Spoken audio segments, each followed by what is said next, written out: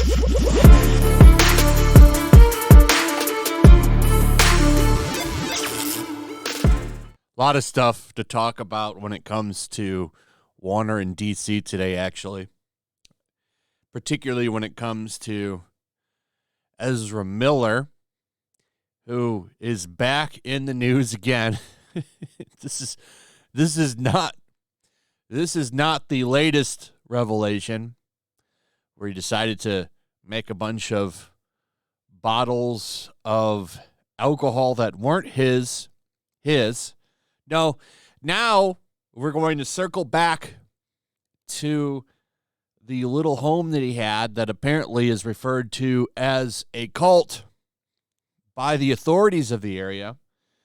The woman and her child that were staying there, apparently, from what I understand, are missing, and CPS is involved.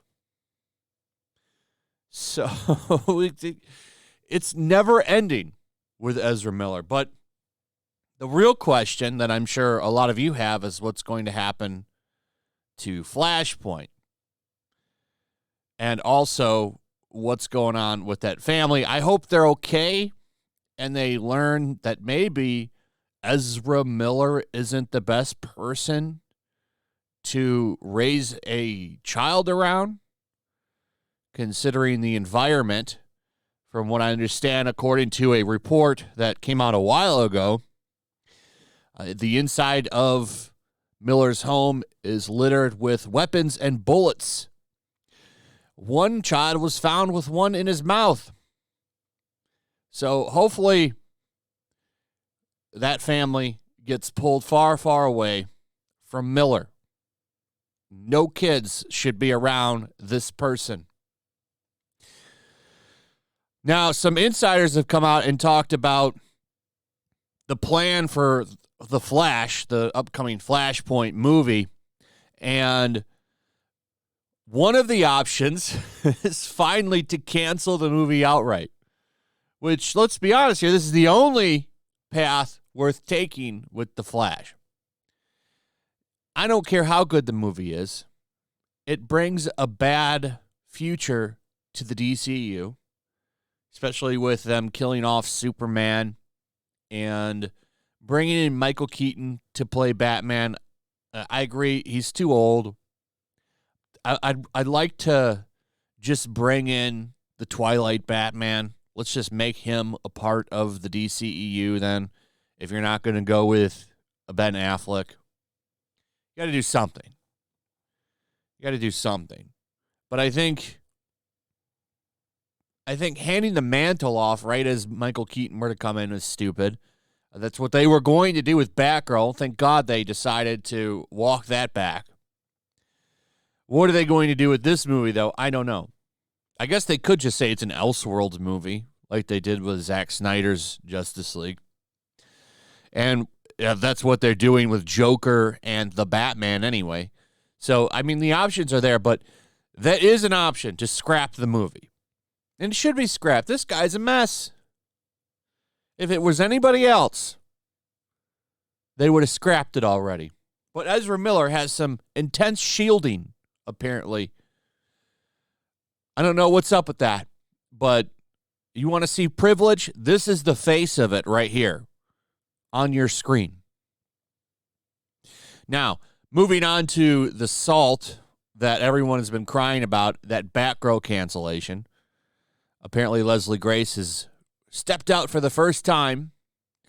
I don't know why, this gets a whole article just because she's been seen in public for the first time since that movie got canceled. But a lot of people virtue signaling about this movie, saying that it 100% needed to come out despite how bad it is because it's a Latina Batgirl. Don't worry, you might see it still someday because the person that they're talking about having fill in that Kevin Feige role for the DCU, because that's what Zaslav is looking for. One of the contenders for that role is the worst possible for it, and that's Greg Berlanti. He's a possible candidate for DC Films. And they think he's some kind of Kevin Feige. Now, who is this man, you say? Right, let me fill you in. This is the guy that ran the Arrowverse. This is someone that approved Batwoman for 3 seasons, which had some of the worst ratings possible, and then said, you know what? This show sucks, so we're going to cancel it finally.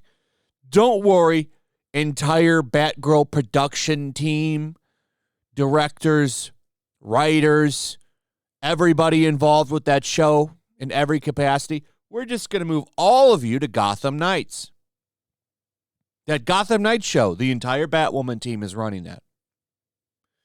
You think this guy makes good decisions? This guy makes the worst decisions. And it's not just Batwoman he's responsible for.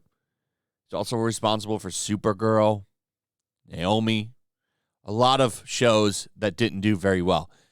It's basically feelings in hallways most of the time. You think this guy's going to do a good job with DC films? You're out of your mind, man.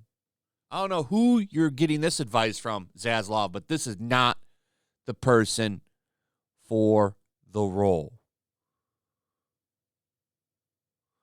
So they're saying in a new report from Variety, the trade reveals that Berlanti has been loudly whispered as a possibility for the role, but no official discussions between WBD and Berlanti's team have occurred. The producer also hasn't asked for the job, with the trade reporting insiders thinking he wouldn't be interested. Frankly, Berlanti does have plenty of experience for the part, having been one of the architects of the CW Arrowverse, which included shows Arrow, The Flash, DC Legends of Tomorrow, Supergirl, and Superman and Lois. His one good thing right there. All of which crossovered multiple times. He also executive produced other TV shows, including Titans, awful show, Doom Patrol, first 2 seasons were okay, Black Lightning, never saw it, Stargirl, never watched it, and the king of failures, Batwoman. Plus the animated CW seed shows, Vixen, Freedom Fighters, The Ray, Deathstroke, Knights and Dragons, Constantine, City of Demons. This is another example of failing upwards. This guy did a lot of shit nobody watched. And that means he should get $1 million films? No. This is failing upwards. This is the face of Hollywood right here. Failure. Why should someone who did a shitty job on all these TV shows that got low-ass ratings and got ran into the ground be rewarded with a Kevin Feige-like role at DC Films? That's not who you need to run this. And it's definitely not Jar Jar Abrams. Don't consider him either. Hopefully, he figures this out and does this right. But this is an awful decision if this is even being considered. Anyway, that's pretty much it. Let me know what you guys think. Also, if you would, please like, subscribe, share the video. Make sure you're still subscribed. Hit that notification bell, and I'll see you on the next one. Peace. Make sure to check out my locals. There's a link in the description. It's a fun community that I'm trying to build over here. If you don't want to support me on YouTube, you can come over here. None of that money goes to YouTube. You also can just come over here for free. But if you are a supporter over here, I do plan on doing an extra live stream once a month and throwing links to the supporters so you can actually come on and have a supporter live stream with me. Also, it's a good place to catch all of my content. You don't have to worry about notifications like YouTube. They'll definitely work over here. So come check out my locals. Also, if you want to help support the channel, check out my Teespring store. There's a link in the description. You can find some merchandise in there that you might want to check out. Also, make sure to follow me over on Twitch.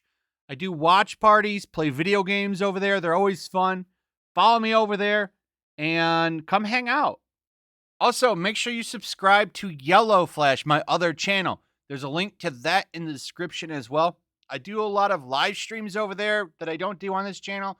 Usually smaller and a little bit more personal. So make sure you follow me over there and sign up.